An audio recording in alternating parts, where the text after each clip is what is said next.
Quand on aime les images, on apprend à se méfier un peu. On apprend à se protéger beaucoup.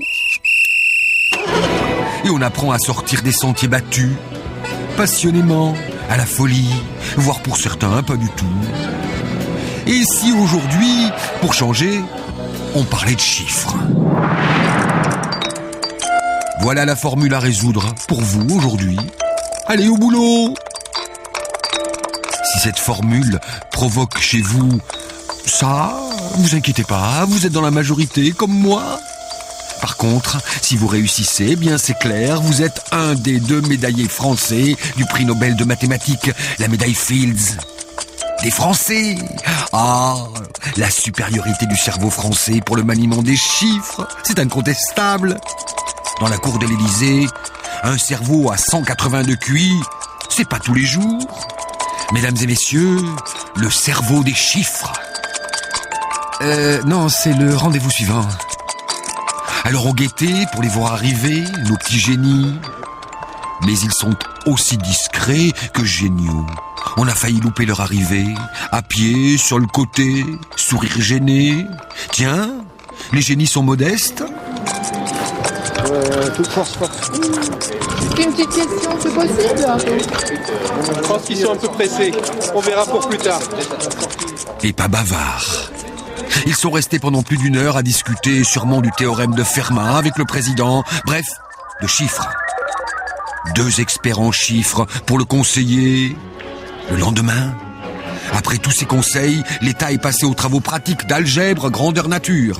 Comme des olympiades de mathématiques, un concours de calcul géant opposant les syndicats à la police. C'était quand même moins difficile que notre équation du début. Pourtant, figurez-vous qu'ils se sont plantés, et pas qu'un peu. 2,7 millions sur une copie, 1,1 million sur une autre. Ah bah, ça fait juste une différence d'1 580 000. Mais elle fait quoi, la police? Elle regardait où? Cela dit, les syndicats, pour les chiffres, ils ont toujours été nuls. 118 000 francs, 1 180 000 centimes. C'est pas ça? J'ai fait une erreur dans les chiffres, c'est pas la première fois.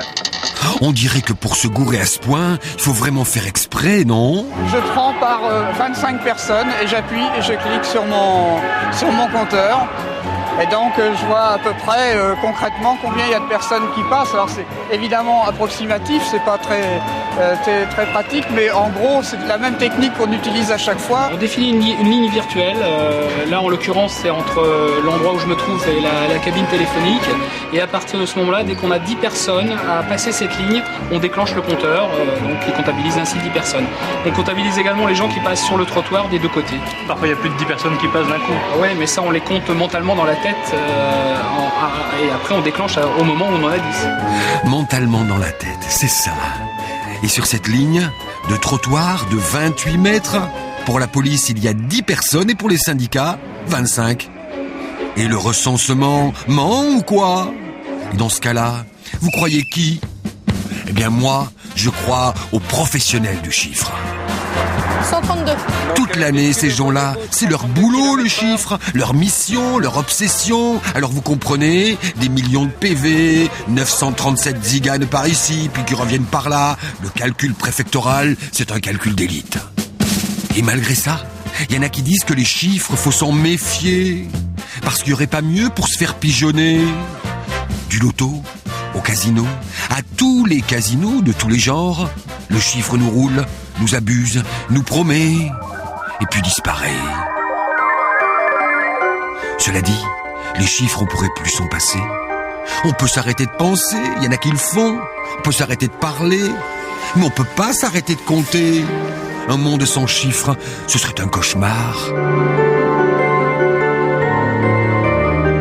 Donc, en France, pays des matheux, on sait un truc. Les chiffres ne sont ni de droite ni de gauche, ils sont indiscutables.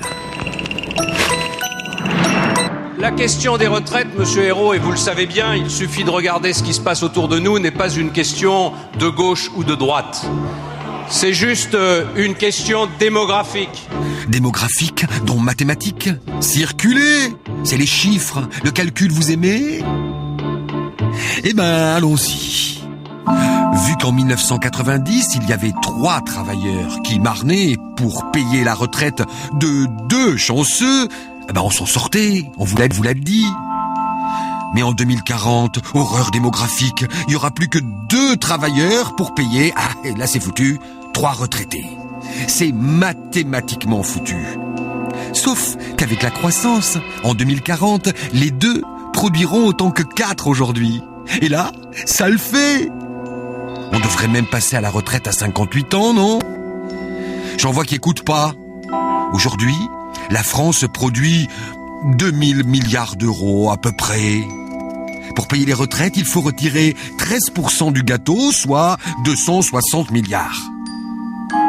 Eh ben, les maths nous disent qu'en 2040, faudra trouver, figurez-vous, 720 milliards d'euros. Ah ben alors là, c'est foutu. Je vous entends. Ouais, sauf qu'en 2040, si ça continue comme ça, on produira 4000 milliards d'euros. Et pour payer les retraites, plus nombreuses, faudra trouver ce coup-là 18%. Retour au début de notre problème.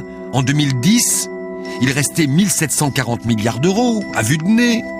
Mais en 2040, après l'horreur démographique, il restera 3280 milliards. Et ça pourrait le faire. Ah, je dis ça, je dis rien. Et si les chiffres ne servaient qu'à démontrer ce qu'on a choisi de démontrer, hein? La vraie démonstration, c'est quand on se dit à la fin, mais j'avais raison, ou pas.